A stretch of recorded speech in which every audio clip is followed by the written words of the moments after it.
নমস্কার বন্ধুরা, আজকে আমি তোমাদের সাথে বাঙাল বাড়ির ইলিশ মাছের পাতুরি রেসিপি শেয়ার করব। এই রেসিপিটি আমার মা দিদার কাছ থেকে শেখা।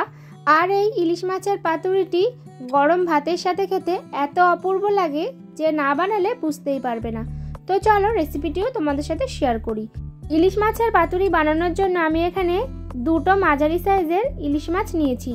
আর এই ইলিশ মাছের আমি মাথাটা ব্যবহার করিনি, তোমরা চাইলে মাথাও কিন্তু ব্যবহার করতে পারো। এবার একটা মশলা বানিয়ে নেব। তার জন্য দিচ্ছি 1 চামচ কালো সর্ষে, আর দেব 1 চামচ সাদা সর্ষে, আর দেব সামান্য পরিমাণ নুন, দেব একটা কাঁচা লঙ্কা। তোমরা চাইলে কিন্তু কাঁচা লঙ্কার পরিমাণটা আর একটু বাড়িয়েও দিতে পারো, আর এখানে কিন্তু একটু পোস্তও দিতে পারো। এবার দেখো আমি মশলাটা খুব ভালো করে পেস্ট করে নিয়েছি। এবার ধুয়ে রাখা ইলিশ মাছের মধ্যে দিয়ে দেব পরিমাণ মতো নুন, আর দেব ছোট চামচের 1 চামচ হলুদ গুঁড়ো। আর যে সর্ষেটা বেটে রেখেছিলাম সেই সর্ষেটা এবার দিয়ে দেব। সর্ষেটা বাটার সময় আমি যেহেতু একটু নুন আর কাঁচা লঙ্কা দিয়েছি, তাই কিন্তু সর্ষেটা একদমই দিতে হবে না। এবার দিয়েছি 1/2 চামচ জিরে গুঁড়ো, আর দিচ্ছি 1/2 চামচ লাল লঙ্কা গুঁড়ো, এটা আমি ঝালের জন্য ব্যবহার করেছি। এবার দিচ্ছি 1/2 চামচ কাশ্মীরি লঙ্কার গুঁড়ো, আর দেব বেশ খানিকটা সর্ষের তেল। এখানে আমি 3 থেকে 4 টেবিল চামচ মতো সর্ষের তেল দিয়েছি। এবার ভালো করে মশলা দিয়ে মাছটা মাখিয়ে নেব। আর এই মাছ পাতুরি করার সময় অবশ্যই করে কিন্তু সর্ষের তেলটাই ব্যবহার করতে হবে। তো দেখো মাছগুলোর গায়ে ভালো করে কিন্তু মশলা মাখিয়ে নেওয়া হয়ে গেছে।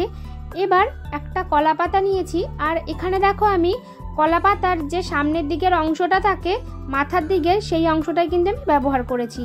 এবার কলা পাতার উপরে সামান্য সর্ষের তেল দিয়ে ভালো করে কলা পাতাটার গায়ে সর্ষের তেলটা মাখিয়ে নিতে হবে। তো দেখো কলা পাতার উপরে ভালো করে সর্ষের তেল মাখিয়ে নেওয়ার পর এবার এক এক করে মশলা মাখানো মাছগুলো সাজিয়ে দেব।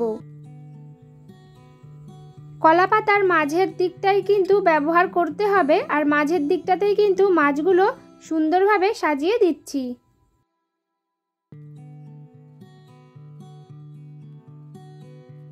তো দেখো ইলিশ মাছগুলো এবার সুন্দরভাবে কলা পাতার উপর সাজিয়ে নিয়েছি। এবার যে এক্সট্রা মশলাটা ছিল সেই মশলাটা এবারে মাছের ওপরে দিয়ে দেব।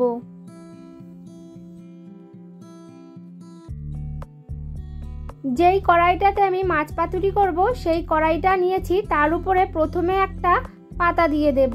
প্রথমে এরকম একটা পাতা দেওয়ার ফলে কিন্তু মাছ পাতুরিটা পুড়ে যাবে না। এবার দেখো যে কলা পাতার উপরে আমি মাছগুলো সাজিয়ে রেখেছিলাম সেই পাতাটা কড়াইয়ের উপরে দিয়ে দেব। আর যেই বাটিটার মধ্যে আমি মাছ মাখিয়েছিলাম সেই বাটিটার মধ্যে আমি দিয়ে দেব 1 কাপ মতো জল, আর এখানে আমি ছোট কাপের 1 কাপ জল নিয়েছি। এবার মশলার বাটিটা ভালো করে জল দিয়ে একটু ধুয়ে নেব, আর এই সময় একটু দিয়ে দেব সামান্য পরিমাণ নুন। তোমরা যদি মাছ মাখানোর সময় নুনটা একটু বেশি দিয়ে থাকো তাহলে কিন্তু আর এই সময় নুনটা দেবে না। এবার মশলার বাটি ধোয়া জলটা মাছের মধ্যে দিয়ে দেব।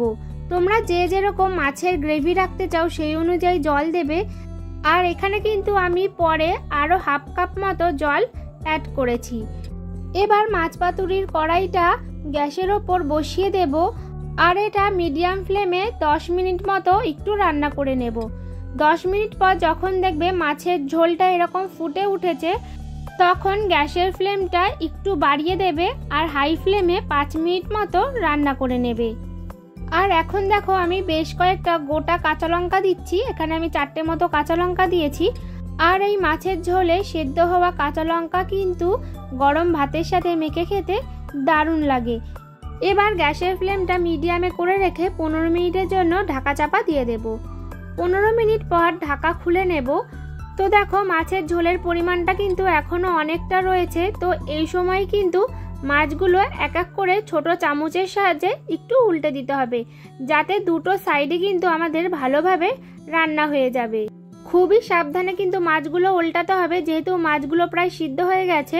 তো খেয়াল রাখবে মাছগুলো যেন একদমই ভেঙে না যায়।